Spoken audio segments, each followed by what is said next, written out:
மீன் குழம்பு எப்படி வச்சாலும் ஏதாச்சும் ஒரு குறை சொல்றாங்கன்னா, இந்த மாரி ஒரு வாட்டி ட்ரை பண்ணி பாருங்க. அதுக்கப்புறம் எப்ப மீன் குழம்பு வச்சாலும் உங்கள தான் வைக்க சொல்வாங்க. அந்த அளவுக்கு டேஸ்ட் சூப்பரா இருக்கும். கடாயில கொஞ்சம் தாராளமா எண்ணெய் சேர்த்துக்கோங்க. 1/2 ஸ்பூன் கடுகு, 1/2 ஸ்பூன் சீரகம், 1/2 ஸ்பூன் சோம்பு, 1/2 ஸ்பூன் வெந்தயம் சேர்த்துக்கலாம்.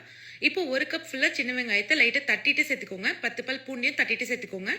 ஒரு கொத்து கருவேப்பிலை, ஒரு பச்சை மிளகாய் சேர்த்து வெங்காயத்த நல்லா வதக்கி எடுத்துக்கலாம். இப்போ 2 தக்காளிய நல்லா ஃபைன் பேஸ்ட்டா அரைச்சு இதோட சேர்த்து நல்லா வதக்கிக்கோங்க.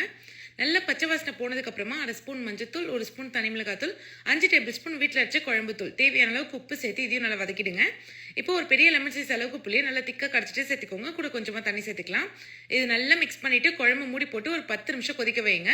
இப்போ குழம்பு நல்லா கொதிச்சு வந்ததும் க்ளீன் பண்ணி வச்ச மீன் சேர்த்துக்கலாம். நான் இன்னைக்கு 1/2 kg சீலா மீன் சேர்த்துருக்கேன். மேலே 1/2 ஸ்பூன் மிளகுத்தூள், கொஞ்சமாக கருவேப்பிலை சேர்த்து திரும்ப ஒரு 5 நிமிஷம் மீனை வேக வைங்க.